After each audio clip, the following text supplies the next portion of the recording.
Students, last लेक्चरला आपण sets of matter मध्ये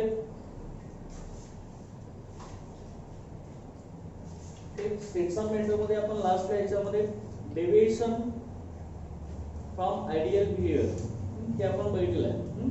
deviation of gases from ideal behaviour, त्यामध्ये लक्षात घ्या डेविएशन आयडियल बिहेवियर पासून होत असताना जो गॅस आयडियली बिहेव होत असतो तो कुठल्याही टेम्परेचर आणि प्रेशरला तो बॉयल्स लॉ, चार्ज लॉ आणि आयडियल गॅस इक्वेशन ओबे करत असतो.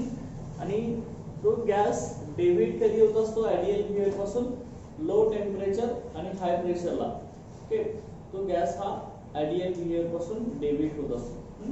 पण तो आयडियल बिहेवियर पासून किती डेव्हिएट होत असतो ते आपण कॉम्प्रेसिबिलिटी फॅक्टर Z ने रिप्रेझेंट केलं होतं आपण, बरोबर आहे ना. Okay, compressibility factor Z is equal to काय होतं आपला, ओके, PV बाय nRT. लक्षात आलं. तर मग Z ची व्हॅल्यू 1 कुणासाठी असते, आयडियल गॅस साठी असते. Z ग्रेटर दॅन 1 असेल किंवा Z ची व्हॅल्यू लेस दॅन 1 असेल तर तो गॅस आयडियल बिहेवियर पासून डेव्हिएट होत असणार. लक्षात ना. Z ची व्हॅल्यू आपली कॉम्प्रेसिबिलिटी फॅक्टर, Z म्हणजे कॉम्प्रेसिबिलिटी फॅक्टर हा काय असणार आहे, P real divide by P ideal. Okay, Z greater than 1 असेल तर तो गॅस पॉझिटिव्ह डेव्हिएशन दाखवतो आणि Z लेस दॅन 1 असेल तर तो निगेटिव्ह डेव्हिएशन दाखवतो. ठीक, आपलं चाललं. तर नेक्स्ट बघा याच्यामध्ये difference between ideal gas and real gas. काय डिफरन्स असेल बघा आयडियल गॅस आणि रियल गॅस मधला. आयडियल गॅस आणि रियल गॅस ह्याच्यामध्ये मेजर डिफरन्स काय आहे, आयडियल गॅस जो आहे तो काय असणार आहे, obeys okay gas law. Gas law ओबे करतो लक्षात घ्या, बॉयल्स लॉ, चार्ज लॉ आणि ideal gas equation over entire range of constant temperature and pressure. कुठल्याही टेम्परेचर आणि प्रेशरला तो गॅस लॉ ओबे करत असणार. आणि त्यानंतर रियल गॅस काय असणार आहे, do not obey gas law. Okay, हा गॅस लॉ ओबे करत नाही लक्षात घ्या.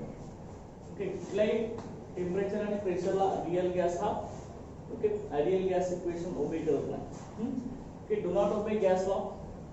नेक्स्ट आता compressibility factor Z is equal to इथे काय होतं, आयडियल गॅस साठी आपला 1 होता ना, Z ची व्हॅल्यू 1 होती आणि ही Z कसा होता, इज नॉट इक्वल टू 1. एक तर Z ग्रेटर दॅन 1 किंवा Z काय होता आपला लेस दॅन 1, बरोबर आहे ना. पण Z ची व्हॅल्यू आपली कशी असते, PV बाय nRT. तर हा काय होता, त्याची व्हॅल्यू 1 होती ना आपली, तर इथे कसं असणार PV by nRT is not म्हणजे Z हा is not equal to 1. तर की 1 नंतर लक्षात. त्यानंतर नेक्स्ट याच्यामध्ये आयडियल गॅस जो आहे, आयडियल गॅस मध्ये कुठलेही फोर्स ऑफ अट्रॅक्शन नसतं. तर का no force of attraction, no force of repulsion. तर का कुठलाही फोर्स नसतो लक्षात घ्या, no force of attraction. Okay, repulsive force किंवा अट्रॅक्टिव्ह फोर्स याच्यामध्ये अब्सेंट असतो. आणि रियल गॅस मध्ये काय असणार आपलं, फोर्स ऑफ अट्रॅक्शन प्रेझेंट असतो. त्यामुळे गॅसचं डेव्हिएशन होत असतं लक्षात घ्या. फोर्स ऑफ अट्रॅक्शन इथं प्रेझेंट असतं. आणि नेक्स्ट इथं आयडियल गॅस मध्ये याच्यामध्ये actual volume occupied by gas molecule हे कसं असणार आहे आपलं, निग्लिजिबल असतं. की गॅस मॉलिक्यूलला ऑक्युपाय केलेलं व्हॉल्यूम हे निग्लिजिबल असतं लक्षात घ्या as compared to the total volume of the gas. आणि इथे कसं असणार आहे, actual volume occupied by gas molecule is significant. ते जास्त कमी पण नसतं, जास्त पण नसतं, ते सिग्निफिकंट असतं. आणि त्यानंतर याच्यामध्ये दुसऱ्या याच्यामध्ये बघा इथं जे कोलिजन असतं, collision of gas molecule is perfectly elastic. Okay, gas molecule मध्ये जे कोलिजन असतं परफेक्टली इलॅस्टिक. इलॅस्टिक मध्ये गॅस मॉलिक्यूल एकमेकांवरती कोलाइड होत असताना कुठली एनर्जी लॉस होत नाही किंवा गेन होत नाही. त्याला इलॅस्टिक कोलिजन म्हणतो आपण. परफेक्टली इलॅस्टिक कोलिजन असतं आणि याच्यामध्ये ती collision is not perfectly elastic. Okay, ती इलॅस्टिक नसते, एनर्जी लॉस किंवा गेन होत असते, कमी किंवा जास्त होत असते. आणि नेक्स्ट याच्यामध्ये बघा आयडियल गॅस आहे, ते आयडियल गॅस डू नॉट लिक्विफाय. त्यांचं लिक्विफिकेशन होऊ शकत नाही, म्हणजे यांचं लिक्विड स्टेट मध्ये कन्वर्शन होऊ शकत नाही असं अर्थ कुठल्याही टेम्परेचर आणि प्रेशरला. ओके, ते as it is gas state मध्ये राहतात आणि त्यांचं लिक्विफॅक्शन होऊ शकतं. these gases are लिक्विफाय होऊ शकतात. चल का ते काल आपण ग्राफिकल रिप्रेझेंटेशन बघितलं. लिक्विफाय होत असतात रियल गॅस आयडियल बिहेवियर पासून डेव्हिएट होऊन. आणि त्यानंतर हे ideal gas do not exist. Ideal gas हा एक्झिस्ट नसतो लक्षात घ्या, पण तो रियल गॅस आपले असतात. रियल गॅस मध्ये H2 असेल, निऑन असेल, ऑक्सिजन असेल, CO2 असेल, CO असेल, CH2 हे सगळे रियल गॅस असू शकतात. बरोबर आहे. आयडियल गॅस आता ह्यातला हायड्रोजन, निऑन, ऑक्सिजन, मिथेन कुठलाही गॅस आयडियल गॅस म्हणून ऍक्ट होत असतात लक्षात घ्या. ओके. परंतु आयडियल गॅस नेचर मध्ये प्रेझेंट नसतो. जो गॅस कुठल्याही टेम्परेचर आणि प्रेशरला ZC व्हॅल्यू 1 दाखवत असेल, ओके, तरच तो आयडियल गॅस म्हणून ऍक्ट होत असतो. असेल का? ओके. मग आता ह्यात कुठलेही पर्टिक्युलर टेम्परेचर आणि प्रेशरला असते आयडियल बिहेवियरचा ग्राफ दाखवत असतात. ओके. मग नंतर जर टेम्परेचर कमी जास्त झालं तर ते आयडियल गॅस पासून डेव्हिएट होतात. एक तर पॉझिटिव्ह डेव्हिएशन दाखवतात नाहीतर निगेटिव्ह डेव्हिएशन दाखवतात. ठीक आहे. लक्षात की ह्यासाठी ही पॉइंट ऑफ डिफरन्स आहे आयडियल गॅस आणि रियल गॅस मध्ये. Okay.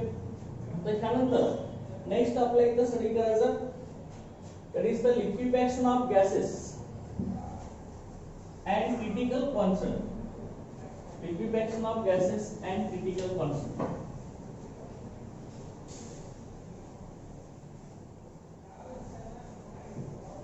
Okay. Liquefaction of gases and critical constant.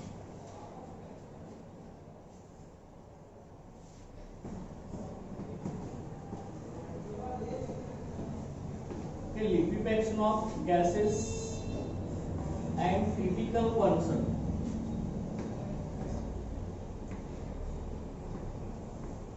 Liquefaction of gases and critical constant. बघा इथे ग्राफ होता आपला हा.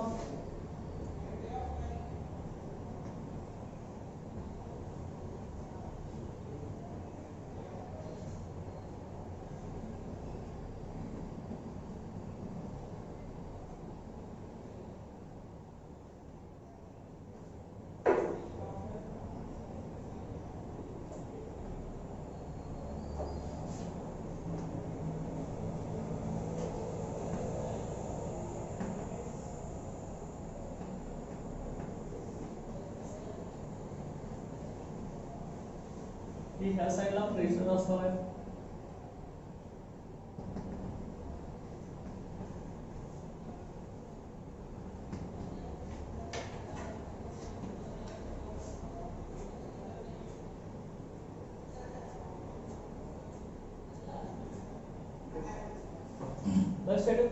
आता liquefaction of gases and critical constant.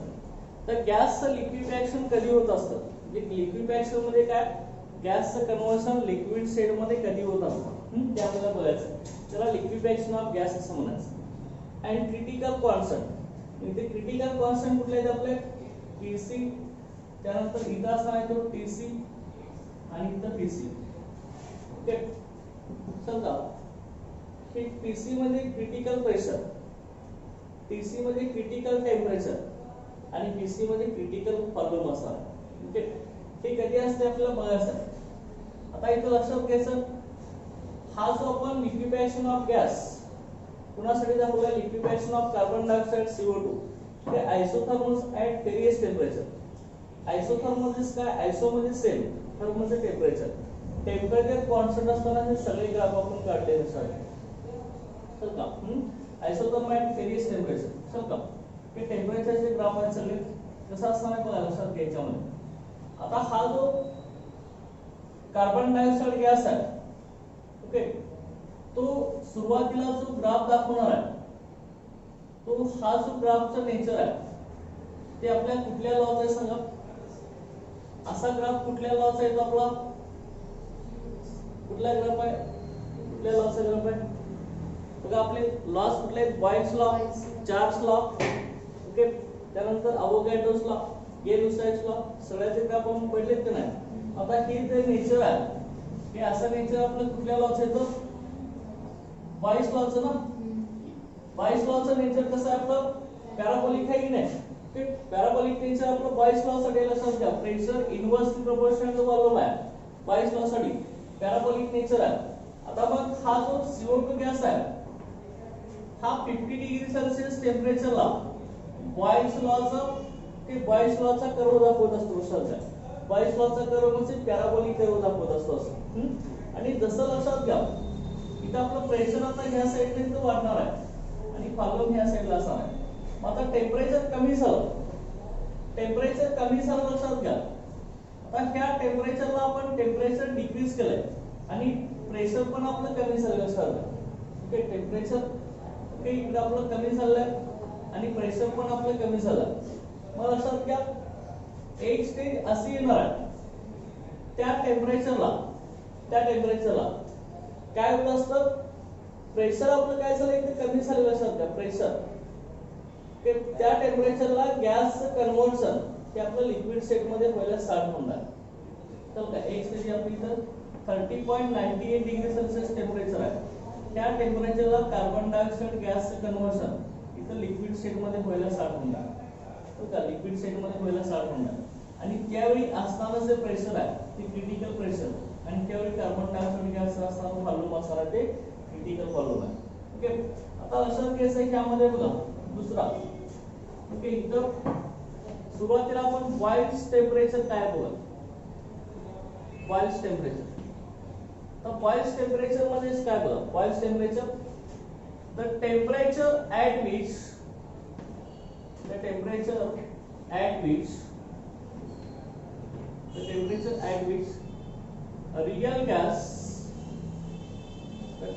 at which real gas obey ideal gas equation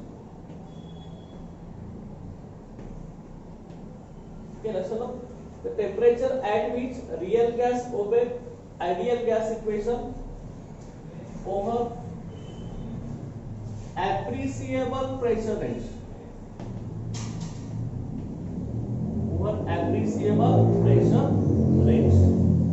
okay एक particular प्रेशरच्या रेंजला real gas हा काय करत असतो आयडियल गॅस इक्वेशन ओबे करत असतो मग आयडियल बिहेवियरचा ग्राफ आपला कसा आहे असा आहे ना straight line parallel to this axis इथं z ची व्हॅल्यू 1 होते ना आपली आयडियल गॅसला तर काय इथं z ची व्हॅल्यू 1 होते ओके असा स्ट्रेट लाईन आपला ग्राफ नाही करू शकत आयडियल गॅस आहे ओके ओके मग आता रियल गॅस कसा असतो डेव्हिएट होत असतो ना एक तर निगेटिव्ह डेव्हिएशन दाखवत असतो z ची व्हॅल्यू लेस दॅन 1 असते किंवा पॉझिटिव्ह डेव्हिएशन दाखवतो z ची व्हॅल्यू ग्रेटर दॅन 1 असते तर की त्यावेळी तो काय असणार इथं आयडियल गॅस असणार हे आपले काय असणार रियल गॅस असणार बरोबर आहे मग लक्षात घ्या बॉइल्ड टेम्परेचर कसं म्हणायचं बघा ज्या टेम्परेचरला real gas ideal gas equation सारखे बिहेवियर दाखवतो म्हणजे ग्राफ हा आयडियल गॅस सारखा दाखवत असतो त्या टेम्परेचरला बॉइल्ड टेम्परेचर असं म्हणायचं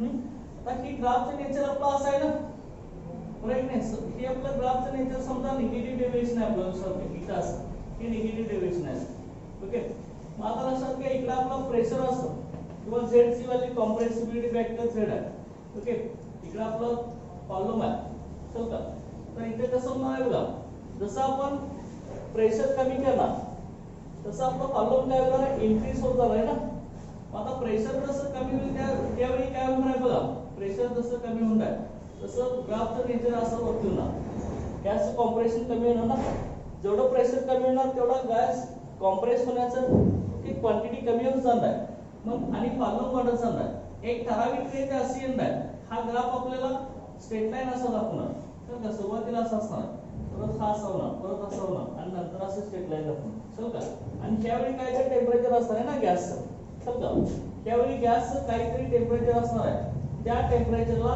गॅस हा आयडियल बिहेवियर सारखा ग्राफ दाखवत असतो ओके त्या टेम्परेचरला काय म्हणायचं बॉइल्ड टेम्परेचर असणार चल का मग त्या टेम्परेचरच्या वरती जर गेलं मग ती बॉइल्ड टेम्परेचर कुठले असेल चल का कुठले असेल ज्या टेम्परेचरला तो रियल गॅस आयडियल गॅस सारखं बिहेवियर दाखवलं पाहिजे ते टेम्परेचर बॉइल्ड टेम्परेचर असेल त्याच्यापेक्षा कमी जरी झालं किंवा जास्त जरी झालं तरी तो रियल गॅस आयडियल बिहेवियर पासून डेव्हिएट होत असतो लक्षात आहे ना ओके अशा पद्धतीने ही बॉइल्ड टेम्परेचर आहे the temperature at which real gas obey ideal gas equation over appreciable pressure range. Okay, appreciable pressure range. Okay, इथं काय तर प्रेशर असतं ना ठराविक प्रेशरला गॅस रियल गॅस हा आयडियल गॅस इक्वेशनचं बिहेवियर दाखवतो, म्हणजे तसा ग्राफ दाखवतो. त्या टेम्परेचरला काय म्हणायचं, बॉइल्स टेम्परेचर असतं. लक्षात आलं. त्यानंतर बॉइल्स टेम्परेचर नंतर नेक्स्ट याच्यामध्ये बघा बॉइल्स टेम्परेचर, त्यानंतर याच्यामध्ये critical temperature. Critical temperature represented as TC. हे स्मॉल सी करायचं. Critical temperature TC. तर क्रिटिकल टेम्परेचर काय असणार आहे बघा, the temperature at which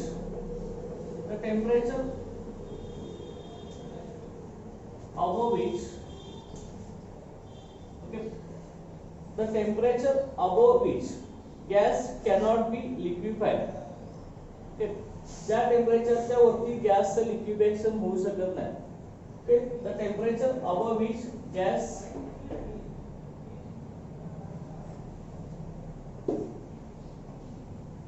cannot be liquefied. The temperature above which gas cannot be liquefied. कि ज्या टेम्परेचरच्या वरती गॅसचं लिक्विफिकेशन होऊ शकत नाही, तर का म्हणजे गॅस लिक्विड स्टेट मध्ये येऊ शकत नाही. Okay, the temperature above which gas cannot be liquefied. Gas cannot be liquefied. The temperature above which gas cannot be liquefied at minimum pressure. Okay, minimum pressure क्या वेळी असणार आहे काय तर का at minimum pressure temperature above which gas cannot be liquefied, okay, is called critical temperature. लक्षात घ्या. इथं बघा काय असणार आहे की आपला CO2 गॅस साठी आपण आयसोथर्मल काढला. इथं टेम्परेचर आहे CO2 गॅस किती 30.98 डिग्री सेल्सिअस. त्या 30.98 डिग्री सेल्सिअसला CO2 गॅसचं ते लिक्विफिकेशन व्हायला स्टार्ट होणार. ह्या टेम्परेचरच्या वरती जर टेम्परेचर झालं तर गॅस लिक्विफिकेशन होत नाही.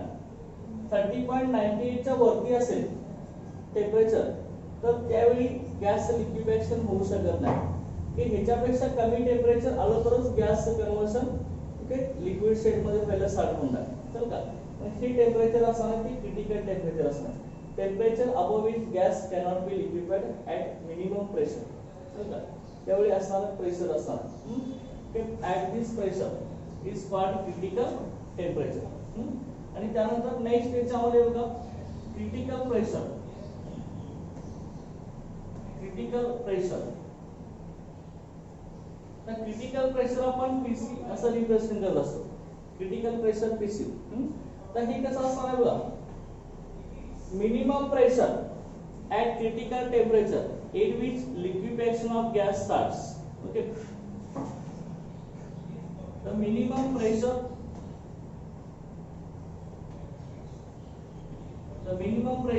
at critical temperature. कि critical temperature आपण काय लिहिणार TC असं लिहिणार. the minimum pressure at critical temperature in which liquefaction of gas starts. In which liquefaction of gas starts. Okay, minimum pressure असणार काय तर मिनिमम प्रेशर असणार लक्षात घ्या. ह्या प्रेशरला गॅस क्रिटिकल टेम्परेचर आपला काय CO2 गॅस येत आहे ना, की त्या क्रिटिकल टेम्परेचरला गॅसचं प्रेशर काय तर असणार आहे ना, मिनिमम प्रेशर याच्यावरती काय तर असणार आहे.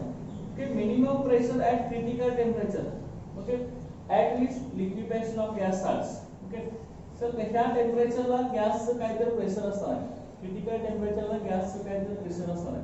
त्या प्रेशरला गॅसचं कन्व्हर्शन लिक्विड स्टेट मध्ये व्हायला स्टार्ट होणार. चल का आता इथे लिक्विड प्लस गॅस आपण काय घेतलंय, हा फ्लुइड आहे. Liquid plus gas. इथं आता डायरेक्ट गॅसचं कन्व्हर्शन लिक्विड मध्ये होऊ शकत नाही. त्या पॉइंटला गॅसचं जस्ट कन्व्हर्शन गॅस स्टेट मधून लिक्विड स्टेट व्हायला स्टार्ट होत असतं. चल का इथं ह्या टेम्परेचरला लगेच गॅस लिक्विड स्टेट मध्ये येत नाही. इथं काय होत असतं, लिक्विड मध्ये कन्वर्ट व्हायला स्टार्ट झाला असतो. लक्षात घ्या त्यामुळे इथं जी कंडिशन असणार ती लिक्विड प्लस गॅस असणार आहे. जसं टेम्परेचर कमी कमी होणार, क्रिटिकल टेम्परेचर कमी होत जाणार, तसं गॅसचं कन्व्हर्शन लिक्विड मध्ये होत जाणार. लक्षात इथं पूर्ण लिक्विड असणार, इथं लिक्विड प्लस गॅस असणार ह्या पॉइंटला. समजा दोन्ही असणार. आणि ह्याच्या वरती जर टेम्परेचर गेलं तर गॅसचं लिक्विफिकेशन होत नाही. So below the critical temperature, liquefaction of gas takes place. Above the critical temperature, gas cannot be liquefied. Okay, त्याला आपण काय म्हणणार आहे? Critical temperature and critical pressure. Okay, critical temperature ला जे मिनिमम प्रेशर असणार आहे की त्या प्रेशरला गॅसचं लिक्विड स्टेट मध्ये कन्व्हर्शन होणार आहे, लिक्विफिकेशन होणार आहे. त्याला आपण क्रिटिकल प्रेशर असं म्हणणार आहे. आणि त्यानंतर नेक्स्ट याच्यामध्ये बघा क्रिटिकल फॉलो.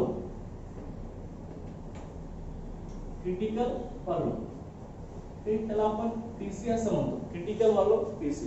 ओके, आता क्रिटिकल फॉलो म्हणजे काय असणार बघा. Molar follow, molar follow at critical, molar follow at critical temperature and critical pressure. Okay, critical temperature आपल्या इथं आहे ना आणि क्रिटिकल प्रेशर इथं आहे. की त्या टेम्परेचर आणि त्या प्रेशरला गॅसचं काय तर फॉलो पाहिजे नाही. तर गॅसचं इथं फॉलो काय तर असणार आहे, त्या फॉलोला काय म्हणणार आहे? क्रिटिकल फॉलो असं म्हणणार. चल का हे आपले क्रिटिकल पर्सन सगळे लक्षात घ्या. Okay, TC PC BC.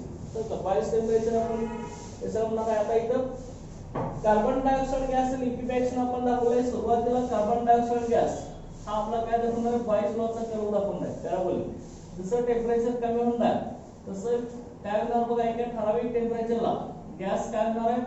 Okay, ideal gas पासून डेव्हिएट होणार आहे. लक्षात घ्या, आयडियल गॅस पासून डेव्हिएट होणार म्हणजे तो काय दाखवणार आहे?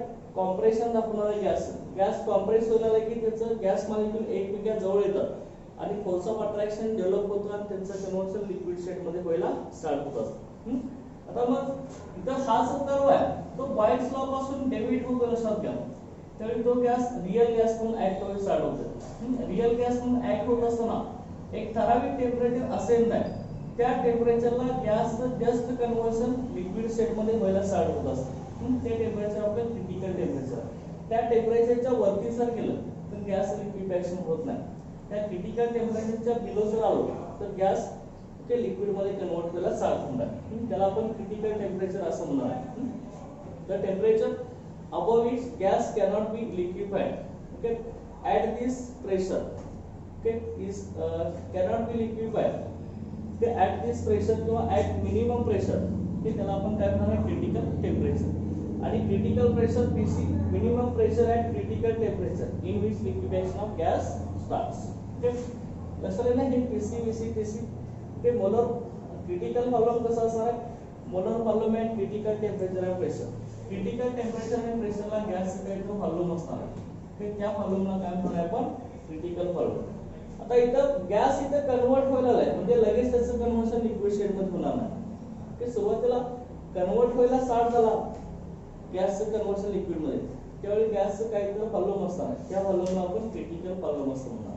आता कार्बन डायऑक्साइड जो आहे, कार्बन डायऑक्साइडचा लक्षात घ्या CO2 चा टीसी जो आहे क्रिटिकल टेम्परेचर हे तुम्हाला विचारलं तर सीची पॉइंट आहे.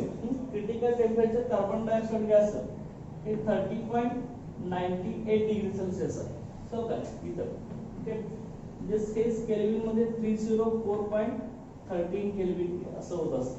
ओके, डिग्री सेल्सिअस केल्विन मध्ये करण्यासाठी आपण काय करत असतो रे? 273.15 ऍड करत असतो.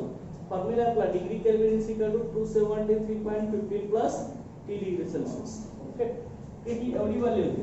क्रिटिकल प्रेशर ही व्हॅल्यू आहे 73 ऍटमॉस्फेरिक प्रेशरला ते CO2 गॅसचं कन्व्हर्शन लिक्विड स्टेट मध्ये होत असतं.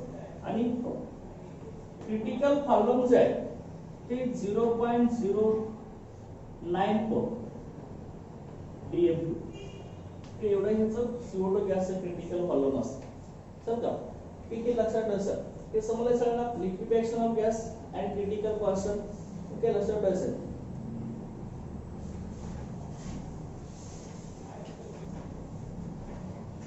ओके, इथं आपला गॅसेस स्टेटचा पार्ट जो आहे तो इथं आपला कंप्लीट झालाय. आता ह्याचे प्रॉब्लेम्स जे आहेत ते आपण नेक्स्ट लेक्चर घेणार. आता पुढची स्टेट बघा, ह्याच्यामध्ये गॅसेस स्टेट नंतर आपली ह्यातली स्टेट आहे ती लिक्विड स्टेट आहे.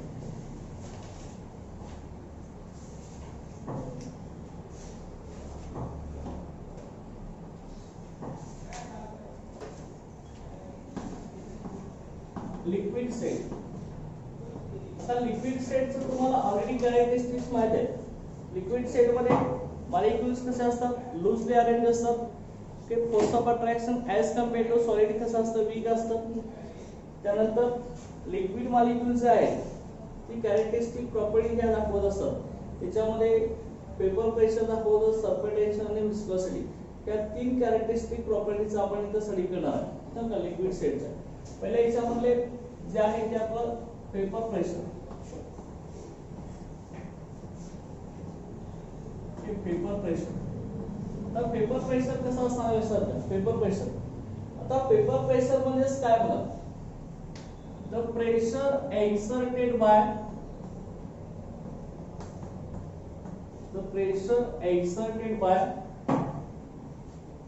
papers.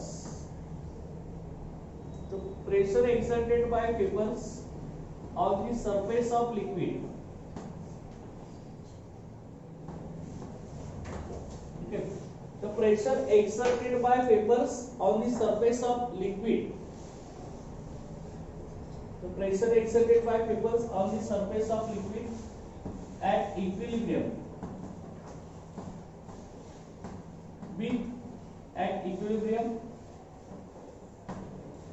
With liquid at given temperature. की ह्याला आपण पेपर प्रेशर असं म्हणतो असतो शब्द.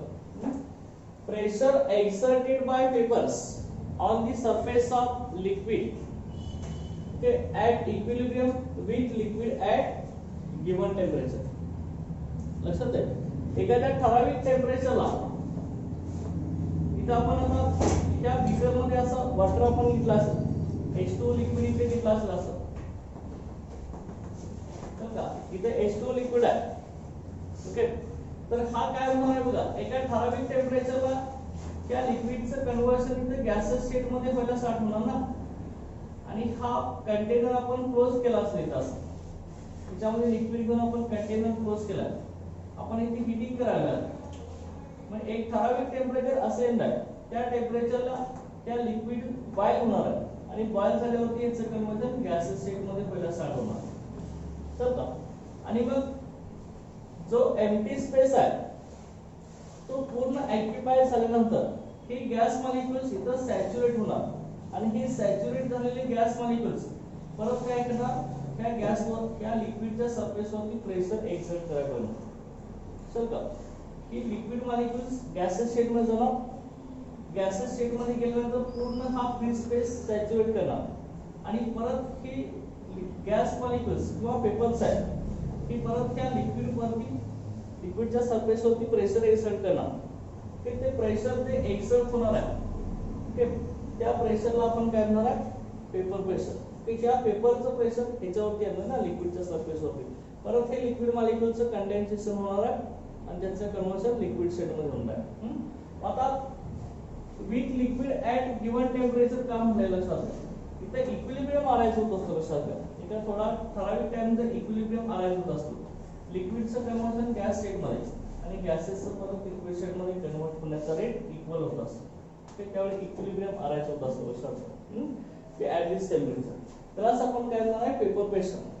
Okay, pressure exerted by papers on the surface of liquid at equilibrium with liquid at given temperature. Understand? आता मग हेच पेपर प्रेशर आपलं कसं असतं लक्षात घ्या. इथे आपण एक्सप्लेन करणार आहे ही प्रॉपर्टी की पेपर प्रेशर बघा, पेपर प्रेशर आपण जे मेजर करणार ते मर्क्युरी मॅनोमीटरनं आपण मेजर करत असतो. इथे आपण ही लिक्विड घेतलेलं आहे, ही क्लोज्ड कंटेनर मध्ये आपण लिक्विड घेतलं असं लक्षात घ्या. ओके, असा एक क्लोज्ड कंटेनर असेल, त्याच्यामध्ये आपण हा लिक्विड घेतलेला आहे.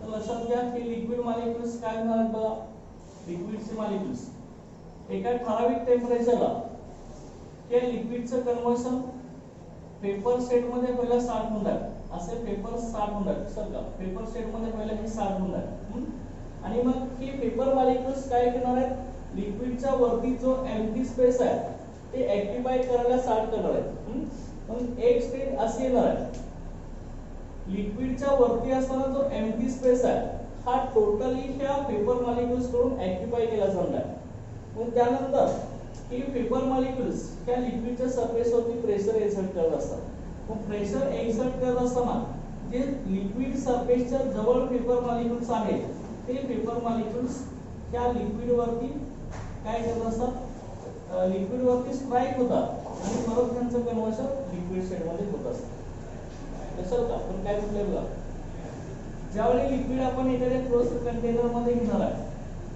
त्यावेळी सरफेसला जे लिक्विडचे मॉलिक्यूल प्रेझेंट आहेत त्या सरफेस मॉलिक्यूलची टेंडन्सी पेपर स्टेट मध्ये जाण्याची असते मग ती पेपर स्टेट मध्ये गेलेले पेपर मॉलिक्यूल्स ही लिक्विडच्या वरती असताना सगळा फ्री स्पेस ऍक्टिफाय करत असतात ओके हा टोटल फ्री स्पेस ऍक्टिफाय करत असतात मग हा फ्री स्पेस ऍक्टिफाय झाल्यानंतर ही पेपर मॉलिक्यूल्स परत ह्या लिक्विडच्या सरफेस वरती प्रेशर एक्सर्ट करत असतात मग ही प्रेशर एक्सर्ट करत असताना लिक्विड सरफेसच्या कॉन्टॅक्ट मधले जे मॉलिक्युल्स आहेत ती लिक्विड सरफेस वरती स्ट्राइक होत असतात आणि त्यांचं परत कन्वर्शन ओके लिक्विड स्टेट मध्ये होत असतात म्हणजे ते कंडेन्स होत असतात परत लक्षात घ्या आणि एक ठराविक स्टेट अशी येत असते लिक्विडचं कन्वर्शन गॅस स्टेट मध्ये म्हणजे इव्हॅपोरेशन होण्याचा रेट तर का लिक्विडचं कन्वर्शन गॅस मध्ये काय असणार आपलं इव्हॅपोरेशनचा रेट ओके आणि गॅसचं कन्वर्शन परत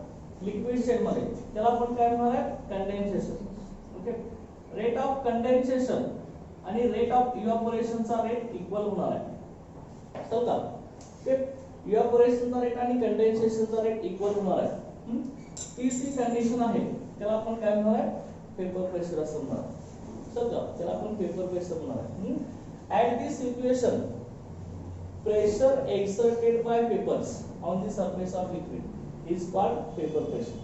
सर त्याला पेपर प्रेशर म्हणतात आणि मग हे जे पेपर प्रेशर आहे जसं हे टेम्परेचर वर डिपेंड आहे vapour pressure directly proportional to temperature जेवढा जास्त असणार आहे तेवढं पेपर प्रेशर जास्त असतं temperature increases vapour pressure also increases okay आणि कुठल्याही लिक्विडच्या बॉइलिंग पॉइंटला पेपर प्रेशर कसं असणार आहे पेपर प्रेशर मॅक्सिमम असतं की कुठल्या लिक्विडच्या बॉइलिंग पॉइंटला त्याचं पेपर प्रेशर मॅक्सिमम असतं का तर वॉटरचा बॉइलिंग पॉइंट किती आपला वॉटरचा 100 डिग्री सेल्सिअस आहे ना 100 डिग्री सेल्सिअसला वॉटरचं कन्वर्शन पेपर मॉलिक्यूल मध्ये होत असतं त्यावेळी वॉटरचं पेपर प्रेशरचा रेट सगळ्यात जास्त असतो लक्षात हे तुम्ही लक्षात ठेवा की paper pressure directly proportional temperature वाढले की पेपर प्रेशर वाढणार आहे आणि कुठल्या लिक्विडचा त्याच्या बॉइलिंग पॉइंटला पेपर प्रेशर मॅक्सिमम असतं तर का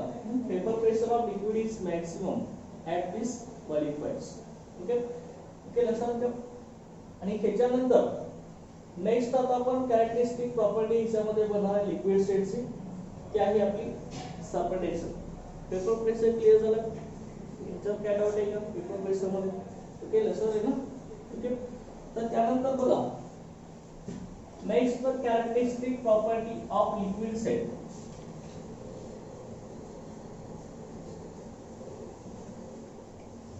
surface tension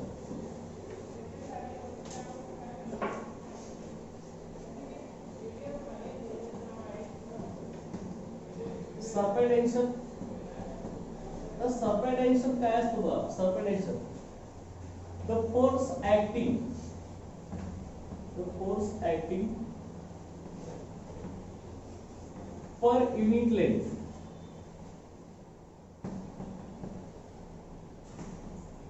okay the force acting per unit length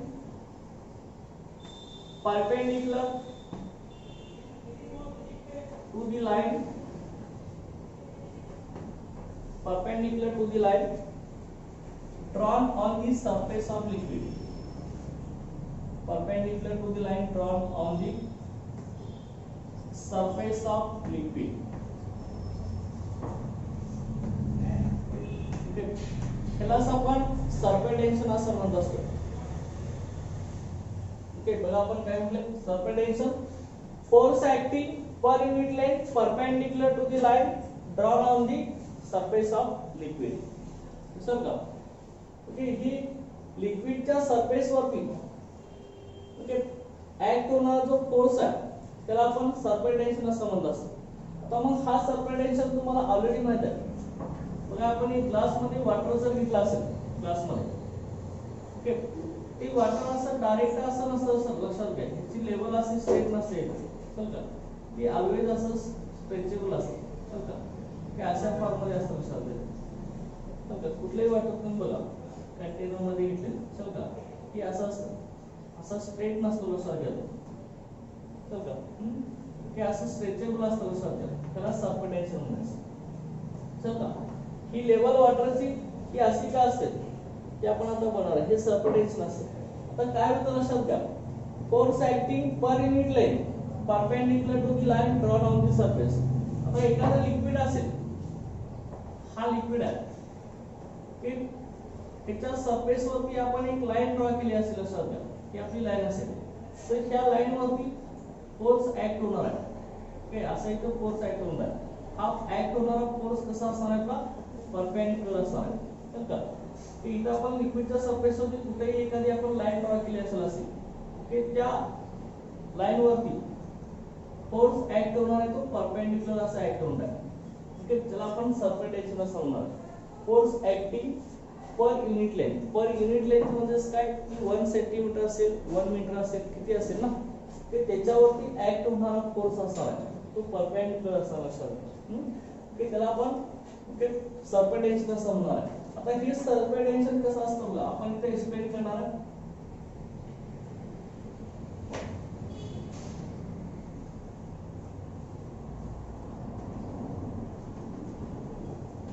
okay, हे असं आपलं लिक्विड असेल,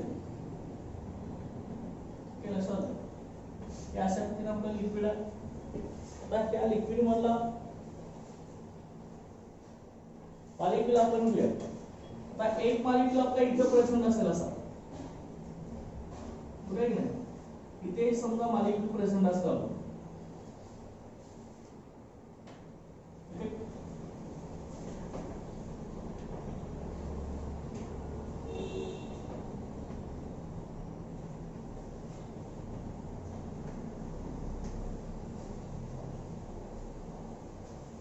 आणि दुसरा मॉलिक्यूल आपला इथं असेल.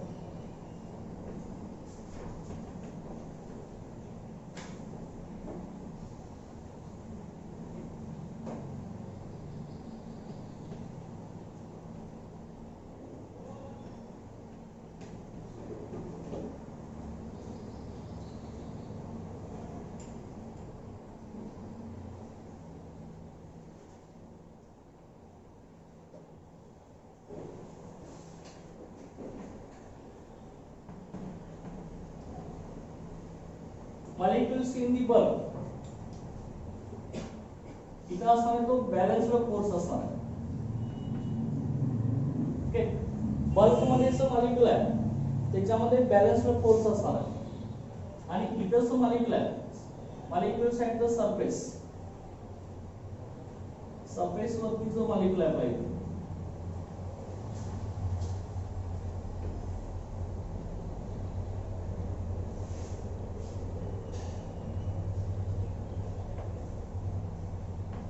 molecule at the surface, इथं अनबॅलन्स्ड फोर्स असणार. ओके, लक्षात सगळ्या लक्षात आहे. आता इथं बघा की सरपेटेन्शन आपण आता इथे रिप्रेझेंट करणार आहे. कसं असणार आहे बघा, आपण लिक्विड घेतलाय तर या लिक्विड मध्ये असणारे मॉलिक्यूल्स आहेत की मिडलचे मॉलिक्यूल्स आहेत, बल्क मधले, बल्क म्हणजे लिक्विडच्या मधले मॉलिक्यूल्स आहेत असं. ओके, तर हा बल्क मधला जो मॉलिक्यूल आहे, लिक्विडच्या बल्क मधला हा मॉलिक्यूल, त्या मॉलिक्यूलच्या सराउंडिंगला बाकीचे पण मॉलिक्यूल असतात आहे ना. हा एक आपण रिप्रेझेंट केलाय त्याला, चल का, आणि सरफेसला पण अनेक मॉलिक्यूल असणार आहेत, त्यातला फक्त आपण एक घेतलेला आहे. आता मग हा मॉलिक्यूल कुठं प्रेझेंट आहे आपला लिक्विडच्या मिडलला प्रेझेंट आहे ना. मग हा मॉलिक्युल्स काय करणार आहे, दुसऱ्या मॉलिक्युल कडून इक्वली अट्रॅक्ट केला जाणार. तर ह्याच्या क्वांटिटी मध्ये बाकीचे मॉलिक्युल इथं असणारच आहेत ना, की इथं लिक्विड मॉलिक्युल मध्ये फोर्स ऑफ अट्रॅक्शन आपलं प्रेझेंट असतं ना, बरोबर आहे ना. हा मिडलला प्रेझेंट असलेला मॉलिक्युल हा इक्वली ऑल डिरेक्शनला ओके अट्रॅक्ट केला जाणार आहे. त्यामुळे इथं बॅलन्स्ड फोर्स ऑफ अट्रॅक्शन तयार होत आहे. तर का हा सगळ्या बाजूने इक्वली अट्रॅक्ट होणार आहे ना बल्क मधला मॉलिक्युल. ओके, सगळ्या डायरेक्शनला इक्वली ऍक्ट होऊन ओके अट्रॅक्ट होणार आहे. आणि पण इथं बॅलन्स्ड फोर्स ऑफ अट्रॅक्शन तयार होत आहे, सगळ्या डायरेक्शनचा फोर्स ऑफ अट्रॅक्शन इथं बॅलन्स होत आहे. तर का परंतु या ठिकाणी कसं होत आहे बघा, सरफेसला जो मॉलिक्युल प्रेझेंट आहे हा मॉलिक्युल्स फक्त डाऊनवर्ड डायरेक्शनला आणि ह्या साइडवर्ड डायरेक्शनलाच अट्रॅक्ट केला जाणार, बरोबर आहे ना. फक्त खालच्या दिशेने इथं आपले लिक्विड मॉलिक्युल्स आहेत, त्या दिशेने तो अट्रॅक्ट केला जाणार किंवा साइडवर्ड डायरेक्शनला अट्रॅक्ट केला जाणार. वरती इथं लिक्विड मॉलिक्युल्स आहेत का, नाही, त्यामुळे वरच्या डायरेक्शनला तो अट्रॅक्ट होणार नाही लक्षात घ्या. त्यामुळे सरफेसला जो प्रेझेंट असणारा मॉलिक्युल्स आहे हा फक्त डाऊनवर्ड डायरेक्शनला अट्रॅक्ट केला जाणार. त्यामुळे फोर्स ऑफ अट्रॅक्शन इथं बॅलन्स होणार नाही लक्षात घ्या. फक्त हा लिक्विडचा मॉलिक्युल आहे सरफेसला प्रेझेंट असलेला हा फक्त डाऊनवर्ड डायरेक्शन आणि साइडवर्ड डायरेक्शनच अट्रॅक्ट केला जाणार. ते या दिशेला असा ओढला जाणार आणि खाली असा ओढला जाणार ना, वरती काय फोर्स ऑफ अट्रॅक्शन नाही. त्यामुळे हा लिक्विडचा सरफेस जो आहे फक्त खालच्या दिशेने ओढला जात असल्यामुळे डाऊनवर्ड डायरेक्शनला अट्रॅक्ट केला जात असल्यामुळे तो ऑलवेज टेन्शन मध्ये असतो sir, always under tension and behaves as a stretched membrane. समजा ओके, हा बिहेव्स कसा करतो, स्ट्रेच्ड मेम्ब्रेन. तर का स्ट्रेच्ड मेम्ब्रेन म्हणजे ताणल्यासारखे दिसतो सर, का behaves as a stretched membrane. हा फक्त असा खालीच ओढणार ना, तर का त्यामुळे असा हा ऑलवेज अंडर टेन्शन मध्ये असतो लक्षात घ्या. अनबॅलन्स्ड फोर्स ऑफ अट्रॅक्शन असल्यामुळे फक्त इथला मॉलिक्युल असा खालीच ओढला जाणार ना, बरोबर आहे ना, आणि साइडवाइज असा ओढला जाणार. त्यामुळे हा लिक्विडचा सरफेस ऑलवेज टेन्शन मध्ये असतो आणि तो डाऊनवर्ड डायरेक्शनला ओढला जात असल्यामुळे तो स्ट्रेच्ड मेम्ब्रेन सारखा बिहेव करत असतो. आणि स्ट्रेच्ड मेम्ब्रेन सारखा बिहेव करत असताना तो काय होत असतोय, कॉन्ट्रॅक्ट होत असतो. तर असा कॉन्ट्रॅक्ट होत असतो लक्षात. त्यामुळे तो असा ऑलवेज कॉन्ट्रॅक्ट होत असतो. आणि ही जे टेन्शन असतं लिक्विडच्या सरफेसवरती अनबॅलन्स्ड फोर्स म्हणून त्यालाच आपण काय म्हणणार आहे, सरफेस असं म्हणणार. कसं लेखा बघा काय म्हटलंय आपण, okay, force acting per unit length perpendicular to the line drawn on the surface of liquid, त्याला सरफेस म्हणणार. जो बल्क मध्ये मॉलिक्युल प्रेझेंट आहे ते इक्वली ऑल डायरेक्शनला अट्रॅक्ट केलं जाणार आहे, त्यामुळे इथं बॅलन्स्ड फोर्स ऑफ अट्रॅक्शन तयार होणार. जे मॉलिक्युल्स इथं सरफेसला प्रेझेंट आहे ते फक्त डाऊनवर्ड आणि साइडवर्ड डायरेक्शनला अट्रॅक्ट केलं जाणार आहे. त्यामुळे अपवर्ड डायरेक्शनला इथं लिक्विड मॉलिक्युल्स नाही, की त्यामुळे फक्त हा मॉलिक्युल खाली ओढला जाणार आहे. त्यामुळे त्या डाऊनवर्ड डायरेक्शनला अट्रॅक्ट केल्यामुळे लिक्विडच्या सरफेसवरती ते टेन्शन अराइज होत असतं, त्याला आपण सरफेस टेन्शन म्हणत असतो. आणि ह्याच टेन्शनमुळे लिक्विडचा सरफेस स्ट्रेच्ड मेम्ब्रेन सारखा बिहेव करत असतो आणि कॉन्ट्रॅक्ट होत असतो लक्षात. ह्याच टेन्शनला काय म्हणायचं, सरफेस टेन्शन असं म्हणायचं. त्यामुळे लिक्विडचा सरफेस ग्लास मधलं वॉटर असेल सुटले असेल हे असं असतं लक्षात. तर का याच्यामुळे असतं लक्षात. हे स्ट्रेच्ड मेम्ब्रेन सारखं बिहेव करत असतं ना, बरोबर नाही, की अशा पद्धतीने हे सरफेस टेन्शन असणार आहे लक्षात येईल ना. आता मग त्या सरफेस टेन्शनची ऍप्लिकेशन्स काय, ओके, ह्याचा यूज कुठे केला जातो सरफेस टेन्शनचा डे टू डे लाईफ मध्ये. तर लक्षात घ्या ऍप्लिकेशन्स कुठले आहेत बघा ह्या सरफेस टेन्शनसाठी. ऍप्लिकेशन्स ऑफ सरफेस टेन्शन, पहिलं ते ऍप्लिकेशन आहे, okay, applications of surface tension in cleansing agents. Cleansing agents, soap and detergents. Cleansing agent, soap and detergents. Okay. Soap and detergents मध्ये की soap and detergents cleansing agent आहे. ते wash करण्यासाठी use करतो ना, कपडे धुण्यासाठी, भांडी धुण्यासाठी आपण हे सोप डिटर्जंट वापरत असतो ना. मग त्यांच्यामध्ये लक्षात घ्या सोप आणि डिटर्जंटची जी ऍक्शन असते ते किती ऍक्शन आहे ते सरफेस टेन्शन असते याच्यामध्ये लक्षात घ्या, सरफेस टेन्शन. तो का the cleansing action of soap and detergents depends on okay surface tension. Okay, तर लक्षात घ्या की सोप आणि डिटर्जंट्स काय करत असतात बघा, वॉटरचं सरफेस कमी करत असतात. आता वॉटर आपण जर कपड्यावरती टाकलं तर ते ड्रॉपलेट्स असे पडत असतात ना सगळे. मग आपण सोप आणि डिटर्जंट तर त्याच्यामध्ये ऍड केलं तर ते काय करतात, सोप आणि डिटर्जंट वॉटरचं सरफेस कमी करत असतात आणि वॉटर पूर्णपणे त्या कपड्यामध्ये किंवा भांड्यामध्ये असं मिक्स केलं जातं. त्यामुळं कपडे आणि भांडी स्वच्छ धुवून निघतात नसतात. ओके, वॉटरचं सरफेस कमी करण्यासाठी सोप्स आणि डिटर्जंटचा यूज होत असतो. त्यामुळं क्लॉथ्स असतील किंवा युटेन्सिल्स असतील सगळे व्यवस्थित आपले वॉश होत असतात. बरं का, ओके, हे सोप आणि डिटर्जंटचा हा यूज आहे लक्षात घ्या, to reduce the surface of water in cleaning clothes and utensils. Okay, त्यामध्ये आणि दुसऱ्या याच्यामध्ये बघा, दुसऱ्या याचा reduce surface of water reduce करत असतात. आता दुसऱ्या याच्यामध्ये आणखी एक ऍप्लिकेशन आहे. ते ऍप्लिकेशन कुठलं आहे लक्षात घ्या, आपण जे ह्याच्यामध्ये वेगवेगळे आपण माउथ वॉश यूज करत असतो. माउथ वॉश असतील, त्यानंतर टूथपेस्ट असतील, टूथपेस्ट किंवा नेसल ड्रॉप्स असतील. ओके, नेसल ड्रॉप्स. ओके, ह्यांची इफिकेसी आहे, इफिकेसी मध्ये ह्यांची efficiency. Okay, efficacy of mouthwash, toothpaste and nasal drops. Okay, these are increased by reducing the surface. He efficacy increase केली जाते by reducing surface. Okay, surface use करून ह्यांची efficiency वाढली जाते. माउथवॉश आपण यूज करतो, तोंडाचा वास येऊन माउथवॉश असतात, चल का ते आपण यूज करत असतो. तोंडामध्ये घेतल्यानंतर व्यवस्थित ते जे मायक्रोऑर्गॅनिझम बॅक्टेरिया जे आहेत ते वास मारत असतात कोणते ते क्लीन करण्यासाठी यूज केले जातात. ते व्यवस्थित डिझॉल्व होण्यासाठी. टूथपेस्ट आपण यूज करतो, त्या टूथपेस्टमध्ये जे पेस्ट असते आपली ती पण आता आपण ब्रशवरती काढून घेतल्यावरती बघा त्याचा सरफेस आपला डायरेक्ट असा दिसतो का, काढल्यानंतर हे असं पडतं का, पडत नाही ना, ते असं पडतं, बरोबर नाही. ते पेस्ट त्या बॉटलमधून टूथपेस्ट बाहेर येत असताना ते असं मिळत नाही आपल्याला, स्क्वेअरच्या फॉर्म मध्ये येत नाही, ते असे येते. मग ते असं इकडे ओढलं जातं की नाही, असं सरफेस असतं लक्षात. तर का हे सरफेस हे जर असंच राहिलं तर आपण किती जोरात स्वच्छ निघणार नाही, चल का.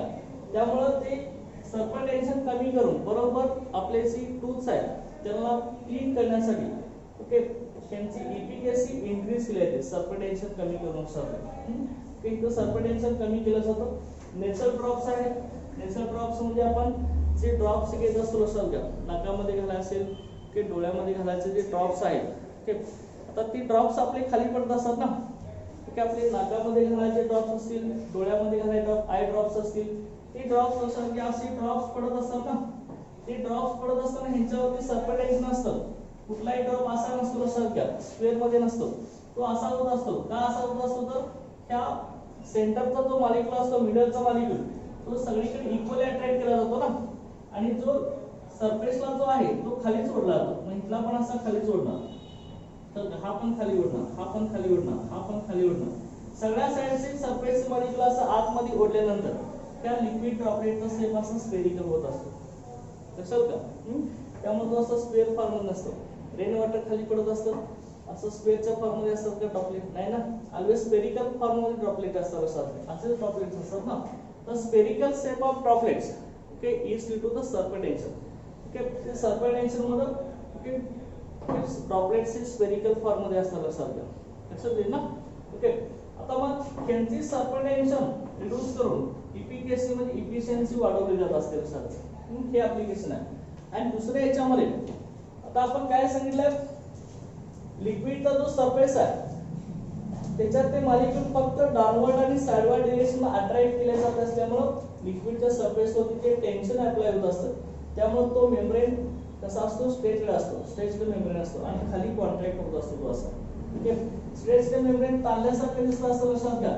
त्यामुळं ह्याच्यावरने आपण तुम्ही बघितलं असेल, ऑब्झर्वेशन जर केले असेल, हाऊस फ्लाय असेल, मासे वगैरे असते ना पाण्यावरती चालत असतं बघा, साठलेलं पाणी वगैरे असतं, बघितलं ना तुम्ही, साठलेलं पाणी वगैरे असतं त्याच्यावरती अशा हाऊसफ्लाय असं चालत असताना ती याचंच ऍप्लिकेशन आहे. लक्षात सर्पेंटेशनचं ऍप्लिकेशन आहे ती लिक्विडचा सरफेस असा स्ट्रेच मेम्ब्रेन सारखा झाल्यामुळं तिथनं ते चालत जाऊ शकतं. लक्षात घ्या असं चल का हे housefly can be easily walk on the surface of liquid by surface tension. चल का हेच ऍप्लिकेशन आहे. लक्षात देणं सगळ्यांना की क्लिअर झालं. ओके तर सर्पेंटेशन मध्ये काय डाऊट आहे का? आता मग सर्पेंटेशनचं जे युनिट आहे आपण डेफिनेशनच काय सांगितलंय force acting per unit length की एका युनिट लेंथ वरती फोर्स ऍक्ट करून तो परपेंडिक्युलर ऍक्ट होऊन आहे. कळलं का? मग आता मला सांगा त्याचं सर्पेंटेशनचं युनिट आपलं कसं आहे फोर्स अपॉन एरिया ना force acting per unit length. मग आता फोर्सचं युनिट आपलं कसं आहे न्यूटन. एरिया कशामध्ये सांगतो मीटर स्क्वेअर मध्ये. चल का मग युनिट काय आहे ना सर्पेंटेशनचं न्यूटन पर मीटर स्क्वेअर. चल का युनिट काय आहे ना आपलं याचं न्यूटन पर मीटर स्क्वेअर. लक्षात ठेवायचं ठीक आहे. सांगा काय येणार न्यूटन पर मीटर स्क्वेअर किंवा दुसरं काय ना सेंटीमीटर मध्ये जर लेंथ असेल तर न्यूटन पर सेंटीमीटर स्क्वेअर. बरोबर ना की अशा पद्धतीने हे सर्पेंटेशनचं आपलं युनिट येणार. क्लिअर आहे ना ओके न्यूटन पर का आता लेंथ जर आपण घेतली एरिया घेतला एरिया जर आपण घेतला तर न्यूटन पर मीटर स्क्वेअर येणार. लेंथ घेतली तर फक्त काय येणार आहे परत मीटर येणार न्यूटन पर मीटर आणि सेंटीमीटर मध्ये असेल तर लेंथ न्यूटन पर सेंटीमीटर. लक्षात दे ना अशा पद्धतीने हे सर्पेंटेशनचं आपलं युनिट असणार आहे ते न्यूटन पर मीटर और Newton per centimetre. Understand okay लक्षात दे ना. त्यानंतर नेक्स्ट आपण लिक्विडची प्रॉपर्टी आता स्टडी करणार आहे त्याच्यामध्ये viscosity.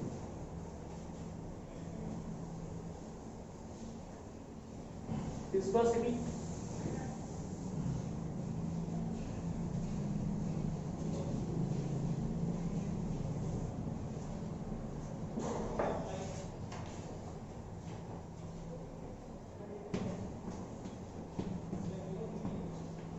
viscosity. And viscosity it is represented by symbol eta. Okay, ह्या सिम्बॉलला आपण viscosity रिप्रेझेंट करत असतो. ओके ह्या सिम्बॉलला eta असं म्हणतात. eta ओके आता viscosity असणार आहे. viscosity म्हणजे काय असणार लक्षात ही लिक्विडची प्रॉपर्टी आहे.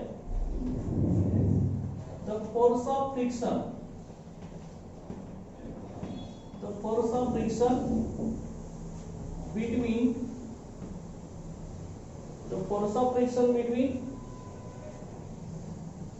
adjacent layers of liquid. Okay, the force of friction between adjacent layers of liquid which opposes motion of liquid. Opposes flow of liquid or motion of liquid. Okay, which opposes flow of liquid or motion of liquid. Okay, त्यालाच आपण viscosity असं म्हणणार आहे. Okay आता लक्षात घ्या force of friction म्हणजे घर्षण असतं. लक्षात घ्या force of friction between adjacent layers of the liquid. Adjacent layers of liquid मध्ये लिक्विडचे एकमेकांच्या जवळचे लेयर्स यांच्यामध्ये असणार फोर्स ऑफ अट्रॅक्शन. तर तुम्ही जनरल ऑब्झर्व करायचं कुठलाही लिक्विड तुम्ही घेतला असेल तर ते फ्लो होत असताना एका स्मॉल लेयर मध्ये पुढे जात असतं. चल का तुम्ही पाईप मधील आता पाणी आपलं टॅप आउटला येणार आहे. चल का ते पाईप मधून वॉटर पुढे जात असताना तुम्ही बघायचं व्यवस्थित आपण ऑब्झर्व केलं पाईप मधून पुढे जाणार वॉटर ते असं अनेक स्मॉल लेयर मध्ये असं पडत असतं. बरोबर नाही अनेक स्मॉल लेयरच्या फॉर्ममध्ये ते बाहेर पडत असतं. आता मग हे बाहेर पडत असताना त्याच्यामध्ये तो पाईपच्या डाउनवर्ड पोझिशनचा जो लेयर आहे लिक्विडचा तो इथंच पडत असतो लगेच. आणि ही जसं आपलं लेयर्स असे वरती डिस्टन्स वाढत जाणार तसे ते असं लांब वाढत जातात. असं का हे विस्कोसिटी मुळे होत असतं. तर ही कसं होत आहे हे आपल्याला बघायचं. लिक्विड आपण जर बघितलं तर लिक्विड असं ते पुढं पास होत असताना, पुढं जात असताना किंवा फ्लो होत असताना अनेक स्मॉल लेअरच्या फॉर्म मध्ये असं पुढे जात असतं. ओके, पण त्या लेअर मध्ये फोर्स ऑफ फ्रिक्शन असतं. म्हणजे फोर्स ऑफ फ्रिक्शन म्हणजे घर्षण असतं लक्षात घ्या. फोर्स ऑफ फ्रिक्शन हे असे अनेक लेयर्स आहेत लिक्विड्स आहेत. आता ह्यामधले ऍडजस्टंट लेयर्स ऑफ लिक्विड्स आहेत. ऍडजस्टंट लेयर म्हणजे काय, एकमेकांच्या जवळचे, तर का एकमेकांच्या जवळचे लिक्विड्स लेयर्स. म्हणजे ह्याच्या जवळचा हा, तर का हा first layer, second layer, third, fourth. First आणि सेकंड मध्ये फोर्स ऑफ फ्रिक्शन असतं. सेकंड थर्ड मध्ये असतं, थर्ड फोर्थ मध्ये असतं, फोर्थ फिफ्थ मध्ये असतं. एक आणि फोर्थ असं नसतं लक्षात. ऍडजस्टंट मध्ये एकमेकांच्या जवळचे लेयर्स. त्यांच्यामध्ये फोर्स ऑफ फ्रिक्शन असतं. मग ही फोर्स ऑफ फ्रिक्शन झाल्यामुळं हा लिक्विड पुढे जाण्याला अपोज होत असतो लक्षात. Which opposes flow of liquid, किंवा लिक्विडचा फ्लो होण्याला अपोज होत असतो, किंवा लिक्विडच्या मोशनला अपोज केला जातो लक्षात. त्याला काय म्हणायचं, विस्कोसिटी असं म्हणायचं. कुठलंही लिक्विड अनेक स्मॉल लेयरच्या फॉर्म मध्ये असतं. त्या ऍडजस्टंट लेयर मध्ये असणारा फोर्स ऑफ फ्रिक्शन मुळे लिक्विडचा फ्लो होण्याचा रेट कमी होत असतो. तर का फ्लो होण्याची प्रॉपर्टी त्याला अपोज होत असतो. त्याला आपण काय म्हणणार आहे, विस्कोसिटी असं म्हणणार. चल का, ही आपली डेफिनेशन आहे. आता इथं लक्षात घ्यायचं, इथं बघा ह्या विस्कोसिटी मध्ये आता आपण असं कन्सिडर करूया. Consider a liquid, we consider a liquid which flow in different layers. Okay, एक आपण लिक्विड कन्सिडर केलं. ते लिक्विड असं आपलं अनेक स्मॉल लेयरच्या फॉर्म मध्ये असं पुढे जात असेल सर. अनेक स्मॉल लेयरच्या फॉर्म मध्ये असं पुढे जात असतं. आणि ह्या प्रत्येक लेयरचे समजा हे आपलं लेयर आहे, समजा इथे हे फर्स्ट लेयर आहे, समजा इथं आपलं घेतलं आपण सेकंड लेयर, समजा हे third layer, fourth layer, fifth layer, sixth layer अशा प्रकारे. आता हे जे लेयर्स आहेत त्या प्रत्येक लेयरचा फ्लो होण्याचा रेट आहे किंवा फ्लो होण्याचं स्पीड जे आहे ते डिफरंट असतं लक्षात घ्या. ओके, ते प्रत्येक लिक्विड मधील लेयरचा फ्लो होण्याचा रेट डिफरंट असतो लक्षात घ्या. Okay, the liquid flow in the form of different layers with different speeds. Okay, प्रत्येक लिक्विड अनेक स्मॉल लेयरच्या फॉर्म मध्ये डिफरंट स्पीड न पुढे जात असतं. त्यालाच काय म्हणतात, लॅमिनार फ्लो असं म्हणतात. Laminar flow. लॅमिनार फ्लो म्हणजे काय असणार, लिक्विड आपलं अनेक स्मॉल लेयरच्या फॉर्म मध्ये डिफरंट स्पीड न पुढे जात असतं. प्रत्येक लेयरचं स्पीड हे डिफरंट असतं, पुढे जात असतं. प्रत्येक लेयरचं स्पीड सेम नसतं. चल का, different layers of the liquid flow with different speeds, these are called laminar flow. चल का, different layers of liquid flow with different speed, these are called laminar flow. आणि मग हा जो लॅमिनार फ्लो आहे तो आपल्याला स्टडी करायचा. आता इथं बघा, आता ही लिक्विड असं आपण फ्लो होत चाललंय, अनेक स्मॉल लेयरच्या फॉर्म मध्ये लिक्विड असं फ्लो होत चाललेलं आहे. फर्स्ट लेयर जो आहे तो इथं सरफेसच्या कॉन्टॅक्ट मध्ये, इथं आपलं फिक्स्ड सरफेस असेल, बघा हे जमिनीवर असं चाललंय ना, ते आता फिक्स्ड लेयर इथं असेल, ही फिक्स्ड लेयर. आता जो लिक्विडचा लेयर त्या फिक्स्ड लेयरच्या कॉन्टॅक्ट मध्ये आहे त्याच्यावरती मॅक्सिमम फोर्स एक्सर्ट होत असतो लक्षात. कारण काय, सगळ्या वरती ह्याच्या हा फिक्स लेयर आहे, इथून असं लिक्विड आपलं फ्लो होत चाललेला आहे. मग ह्याच्यामध्ये पहिल्याचं लेयर असणार first layer.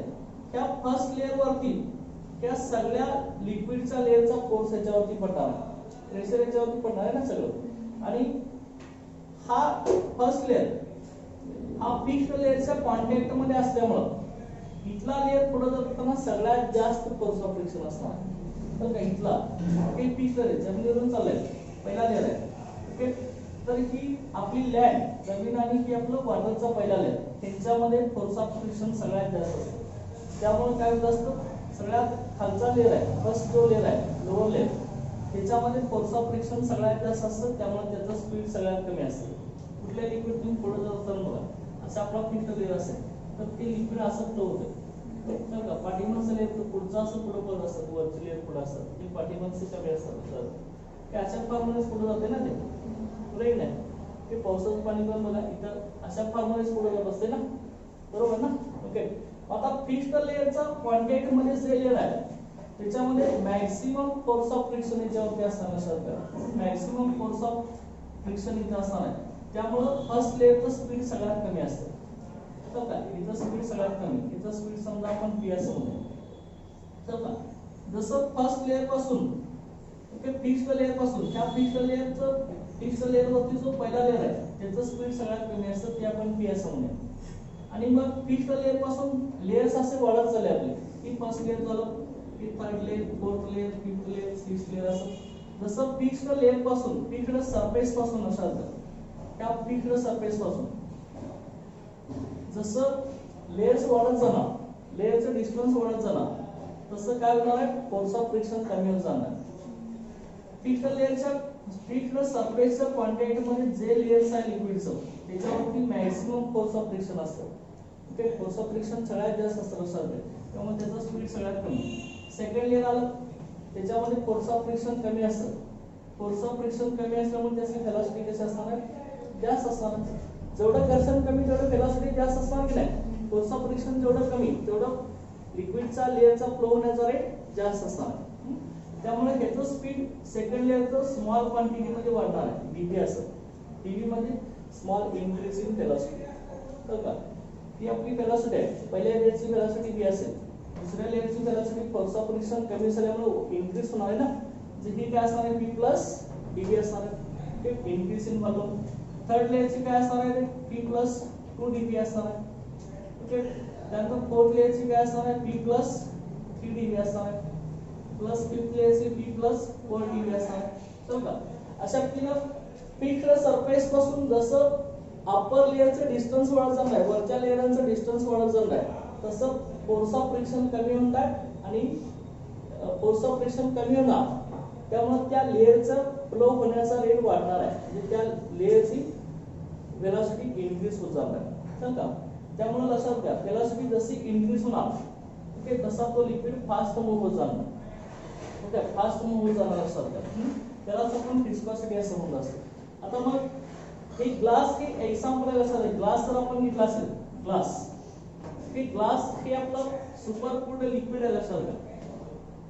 Glass is super cooled liquid, solid नसतो. Okay super cooled liquid okay due to high viscosity. Okay highly viscous liquid आहे लक्षात घ्या. ग्लासची विस्कोसिटी सगळ्यात जास्त आहे. ओके ग्लासची विस्कोसिटी ही आपली सगळ्यात जास्त आहे, विस्कोसिटी लक्षात घ्या ग्लास. आता विस्कोसिटी सगळ्यात जास्त असल्यामुळं कसं असणार आहे, फोर्स ऑफ विस्कोसिटी म्हणजे force of friction between adjacent layers of liquid. समजा जेवढा फोर्स ऑफ फ्रिक्शन जास्त असेल तेवढा तो गॅस मॉलिक्युल्स तेवढा तो लिक्विड पुढे फ्लो होणार आहे का, नाही ना. ओके तो एकाच ठिकाणी कॉन्स्टंट आहे, फ्लो होत नाही असं दिसतंय ना. गॅस हे आपलं ग्लास आहे, हा तो ग्लास आहे. ग्लास मध्ये असणारे ऍडजसंट लेयर मध्ये फोर्स ऑफ फ्रिक्शन एकदम जास्त असतं, त्यामुळे हे लिक्विड असे पुढे फ्लो होतच नाही, की ते एकाच ठिकाणी कॉन्स्टंट असतात, फिक्स असतात. त्यामुळं चल का ते सुपर कोल्ड लिक्विड म्हणून ऍक्ट होतं. ह्याची हायली विस्कस लिक्विड आहे, ग्लास आहे. ओके हाय विस्कोसिटी असेल. ओके आता तुम्ही ऑइल आणि वॉटर घेतला असेल एक्झाम्पल, तर ह्या ऑइल आणि वॉटर मध्ये कुणाचा रेट जास्त आहे फ्लो होण्याचा, वॉटर आणि ऑइल तुम्ही खाली ओतला असाल, कुठलं लिक्विड सगळ्यात जास्त फ्लो होत असतं, मोशन कुणाचं जास्त असतं, वॉटरचं ना, ऑइलचं कमी असतं. त्याचं रिझन काय, विस्कोसिटी लक्षात घ्या. की वॉटरच्या लेयर्स मधील फोर्स ऑफ फ्रिक्शन आपलं कसं असणार आहे, कसं असणार आहे, कमी असणार आहे. की जेवढं फोर्स ऑफ फ्रिक्शन कमी तेवढं विस्कोसिटी कमी आणि rate of flow of liquid is more, तेवढा लिक्विडचा फ्लो होण्याचा रेट जास्त असणार आहे. चल का फोर्स ऑफ फ्रिक्शन कमी असणार लेयर्स ऑफ लिक्विड मधलं, तेवढा तो लिक्विडची विस्कोसिटी कमी असणार आहे आणि तो लिक्विड फास्ट फ्लो होणार आहे. ओके ऑइल मध्ये कसं असणार आहे, ऑइलच्या लेयर मध्ये फोर्स ऑफ फ्रिक्शन जे असणार आहे ते सगळ्यात जास्त असणार आहे, त्यामुळे तिथं त्या ऑइलचा फ्लो होण्याला अपोज होणार आहे. ओके त्यामुळे ह्याचे स्पीड कमी असणार आहे ऑइलचं फ्लो होण्याचं. सो ह्याची मोशन असणार आहे ती कमी असणार आहे फ्लो होण्याचं. त्यामुळे ऑइल आपली विस्कॉसिटी जास्त आहे, वॉटरची विस्कॉसिटी कमी आहे. आणि मग ही विस्कॉसिटी आपली कशावर डिपेंड आहे बघा, टेम्परेचर वरती डिपेंड आहे. Viscosity depends on temperature. कशावर डिपेंड आहे आपली विस्कॉसिटी? टेम्परेचरवर डिपेंड आहे. सर टेम्परेचर आपलं इन्क्रीज झालं, टेम्परेचर जेवढं जास्त असणार आहे तेवढं लेयरच्या लिक्विड मध्ये जे फोर्स ऑफ फ्रिक्शन आहे ते फोर्स ऑफ फ्रिक्शन कमी व्हायला चालू होतं. तर का तुम्ही आता ऑइल बघा, जे आपण कुकिंग ऑइल घेतो, इडिएबल ऑइल सगळे, चल का सुरुवातीला आपण ती युटेन्सिल मध्ये पाण्यामध्ये टाकल्यानंतर एकदम घट वाटतं. नंतर आपण हिटिंग केलं, हीट करतो मी, टेम्परेचर वाढवतो ना, टेम्परेचर वाढलं की ती कसं होत असतं, ओके, जास्त ते सेपरेट स्प्रेड होत असतं ना, ओके. मग त्यांच्यातलं फोर्स ऑफ फ्रिक्शन लेयर्स मधलं कमी होत असतं, त्यामुळे ते जास्त ओके फास्ट रेटनं फ्लो होत असतं सर. ओके, म्हणजे टेम्परेचर वाढलं की लिक्विडच्या लेयर मधलं फोर्स ऑफ फ्रिक्शन कमी होत असतं, त्यामुळे विस्कॉसिटी डिक्रीज होत असते आणि लिक्विड फास्ट मूव्ह होत असतं सर, फास्ट पुढे जात असतं. आता हेवरून आपण काय सांगू शकतो रे, टेम्परेचर कसं असणार आहे आपलं, विस्कॉसिटी आणि टेम्परेचरचं रिलेशन कसं असणार आहे, viscosity is inversely proportional to काय असणार आहे, टेम्परेचर. चल का inversely proportional temperature. Temperature increase झालं की विस्कॉसिटी डिक्रीज होणार, ओके. आणि टेम्परेचर डिक्रीज असेल तर विस्कॉसिटी जास्त असणार, ओके. हे लक्षात ठेवा. आणि ही जी विस्कॉसिटी आहे, ही विस्कॉसिटी ते आपण कुठल्या युनिटने दाखवत असतो बघा. Viscosity is represented by symbol इटा. विस्कॉसिटीचं युनिट जे आहे, युनिट ऑफ विस्कॉसिटी ते आपलं काय बघा, पॉइंट्स. ओके, इटा ह्या सिम्बॉलला विस्कॉसिटी रिप्रेझेंट करतो आपण. युनिट जे विस्कॉसिटीचं आहे ते पॉइंट्स आहे किंवा or newton second per metre. चला newton second per metre, okay. म्हणजे फोर्स ऑफ फ्रिक्शनचे युनिट आपलं फोर्स न्यूटन, मीटर मध्ये लेंथ, एका सेकंदामध्ये तो लेयर किती पुढे जात असतो, चल का त्याला काय म्हणतात, न्यूटन सेकंड पर मीटर. चल का, okay. Points of newton second per metre हे आपलं युनिट कोणाचा आहे, विस्कॉसिटीचा. हे लक्षात ठेवा. ही विस्कॉसिटी क्लिअर झाली का सगळ्यांना? विस्कॉसिटी ही क्लिअर आहे ना? आता लक्षात घ्या, आपण जे गाड्यांचे ऑइल वापरत असतो, ओके, लुब्रिकंट म्हणून ऑइल आपण यूज करत असतो ना, ओके. ऑइल चेंज करत असतो, टू व्हीलर असेल, फोर व्हीलर असेल, ते ऑइल जे असतं ते ऑइल काय करत असतं लक्षात घ्या, लुब्रिकंट म्हणून ऍक्ट होत असतं. ते लुब्रिकंट म्हणून ऍक्ट होत असताना, लुब्रिकंट म्हणून ऍक्ट होत असताना ती आपलं गाडीच्या मधले रोटेट होणारे जे सगळे पार्ट्स आहेत त्यांच्यामध्ये फोर्स ऑफ फ्रिक्शनची जी व्हॅल्यू आहे, फोर्स ऑफ फ्रिक्शन ते इन्क्रीज पण करत नाही, डिक्रीज पण करत नाही, तेवढंच ठेवत असतं, तर का ते. त्यामुळं जेवढी विस्कॉसिटी इन्क्रीज किंवा डिक्रीज होत नाही आहे तेवढी सांगत आहे, तेवढं ते ऑइलची क्वालिटी चांगली असणार आहे, हो का. ओके, रेग्युलर ऑइलचे वापरतो त्याच्यामध्ये ऑइलची क्वालिटी विस्कॉसिटी इन्क्रीज किंवा डिक्रीज होत असेल तर ते गुड ग्रेडेशनचा ऑइल असतो, चांगल्या क्वालिटीचा ऑइल असतो सर. त्यामुळे गाडीचं लुब्रिकेशन व्यवस्थित होत असतं, ओके. हे त्याच्यामध्ये लक्षात असतं. आणि जसं टेम्परेचर वाढणार तशी विस्कॉसिटी, गाडीचं टेम्परेचर वाढत असतं रनिंग झाल्यावरती, जसं टेम्परेचर वाढणार तेवढी विस्कॉसिटी कमी होत गेली की लुब्रिकेशन कमी होणार ना त्या पार्ट्स मधलं, त्यामुळे ते पार्ट लगेच झीज व्हायला चालू होत असते.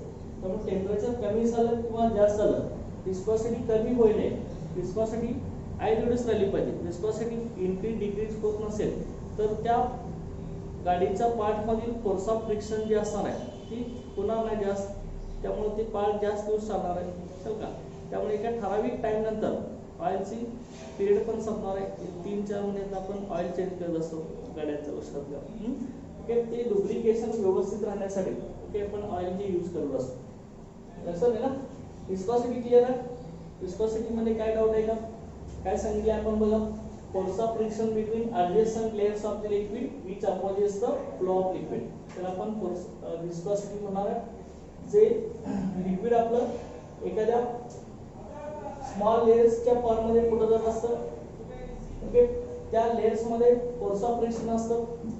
जे लिक्विडचं लेयर थिक सरफेसच्या कॉन्टॅक्ट मध्ये त्याच्यावरती फोर्स ऑफ फ्रिक्शन जास्त असतं, त्याचं स्पीड कमी असतं. जसं थिक लेयर पासून लेयरचं डिस्टन्स वाढत जाणार तसं फोर्स ऑफ फ्रिक्शन कमी होणार आणि वेलोसिटी वाढत जाणार, तर का, ओके. आणि viscosity inversely proportional to temperature आहे. Unit poise of newton second per metre. Okay. आणि त्यानंतर दुसरी प्रॉपर्टी आपण कुठली बघितली त्याच्यामध्ये सर्पंटेन्शन. सर्पंटेन्शन मध्ये आपण काय सांगितलंय, force acting per unit length perpendicular to the line drawn on the surface of liquid. Okay. Surface tension मध्ये काय असतं, सर्पंटेन्शन जो मॉलिक्युल्स लिक्विडच्या बल्क मध्ये प्रेझेंट असतो तो सगळ्या डायरेक्शनने इक्वली अट्रॅक्ट केला असतो, त्यामुळे तिथे बॅलन्स्ड फोर्स असतो. आणि जो लिक्विडचा मॉलिक्युल्स लिक्विडच्या सरफेस वरती असतो तो फक्त डाऊनवर्ड डायरेक्शन आणि साइडवर्ड डायरेक्शन अट्रॅक्ट केला जातो. त्यामुळे लिक्विडचा सरफेस अंडर टेन्शन मध्ये असतो अनबॅलन्स्ड फोर्स झाल्यामुळे, आणि तो फक्त खालच्या डायरेक्शनला डाऊनवर्ड डायरेक्शनला अट्रॅक्ट केला जात असतो. therefore it behaves as a stretched membrane and tends to contract. Okay, this tension on the surface of liquid is called serpentention. आणि त्याचे युनिट काय होतं आपलं सर्पंटेन्शनचं, newton per metre of newton per centimetre. Application काय होते आपले त्याच्यातले, cleansing action of soap and detergents. Okay, depends on surface tension, it reduces the surface tension of water. Okay. आणि त्यानंतर mouthwash, nasal drops. Okay, toothpaste increases efficacy by decreasing the serpentention. Okay. त्यानंतर paper pressure सांगितलं होतं. Paper pressure काय असतं, pressure exerted by papers on the surface of liquids. Okay, at equilibrium with liquid at given temperature. Okay. आता paper pressure लिक्विडचं कधी जास्त असतं, okay, temperature increase झाले की पेपर प्रेशर इनक्रीज होत असतं. ओके. कुठल्याही लिक्विडचं त्याच्या बॉइलिंग पॉइंटला पेपर प्रेशर सगळ्यात जास्त असतं. की ह्या तीन प्रॉपर्टीज होत्या आपल्या लिक्विड सेटच्या. कुठल्या कुठल्या झाल्या आपल्या, पेपर प्रेशर, सर्पंटेन्शन आणि कुठला आपलं विस्कोसिटी. की क्लिअर आहे ना. त्याच्या अगोदर गॅसेस सेट मध्ये आपण ह्याच्यामध्ये क्रिटिकल कॉन्स्टंट बघितले होते सगळे लिक्विफिकेशन ऑफ गॅस मध्ये. बॉइल्स टेम्परेचर सांगितलंय, critical temperature, critical pressure and critical follow. K boil temperature कशाला म्हणतो आपण, तर temperature at which real gas behaves or obeys K ideal gas equation over appreciable pressure range. Okay, त्याला आपण boil temperature म्हणणार आहे. आणि critical temperature, the temperature above which gas cannot be liquefied over minimum pressure or appreciable pressure. Okay, त्याला आपण काय म्हणणार आहे, critical temperature TC. Critical pressure, तर मिनिमम काय असणार आहे क्रिटिकल प्रेशर म्हणजे the minimum pressure at critical temperature at which liquification of gas starts. Okay, त्याला आपण क्रिटिकल प्रेशर म्हणणार आहे. आणि critical volume, polar volume at critical temperature at critical pressure असेल ना. ओके. आणि आता कार्बन डायऑक्साइड गॅसचा आपण लिक्विफिकेशन बघितलंय, त्याचा क्रिटिकल टेम्परेचर किती होतं, CO2 30.98 डिग्री सेल्सिअस. आणि त्यानंतर क्रिटिकल व्हॉल्यूम किती होतं, 0.094 dm3 आणि क्रिटिकल प्रेशर 73 ॲटमॉस्फिअर. तर हे लक्षात असेल. त्यानंतर कुठलाही गॅस जर आयडियल बिहेवियर पासून डेव्हिएट होत असेल तर तो ZC value compressibility factor greater than 1 किंवा लेस दॅन 1 सांगत असतो. ओके, ग्रेटर दॅन 1 असेल तर गॅस हा कसा असणार आहे, okay, non compressible. Okay, ZC value compressibility factor greater than 1 असेल तर तो पॉझिटिव्ह डेव्हिएशन दाखवत असतो आणि त्याचं कॉम्प्रेशन होत नाही लक्षात, की त्याचं लिक्विड स्टेट मध्ये कन्व्हर्जन होत नाही. आणि ज्यामध्ये ZC व्हॅल्यू लेस दॅन 1 असणार आहे, की कॉम्प्रेसिबिलिटी फॅक्टर लेस दॅन 1 असणार आहे, तो गॅस हा मोर कॉम्प्रेसिबल असतो, तो निगेटिव्ह डेव्हिएशन दाखवत असतो आणि त्याचं लिक्विफिकेशन होत असतं. असं ना, की हे आपण सांगितलेलं सगळं लक्षात घ्या. ओके, इथं आपला हा जो टॉपिक आहे लिक्विड स्टेट मधला ही थेओरेटिकल झालेला आहे. त्यानंतर ह्याच्यातले प्रॉब्लेम्स आपण घेणार आहे. बॉयल्स लॉचे प्रॉब्लेम, चार्ल्स लॉचे problem, Avogadro's law, Gay-Lussac's law, त्यानंतर कंबाइंड गॅस लॉ, या सगळ्यांचे फॉर्म्युले व्यवस्थित लक्षात ठेवायचे ते आपण आता नेक्स्ट लेक्चरला घेणार. Okay, thank you.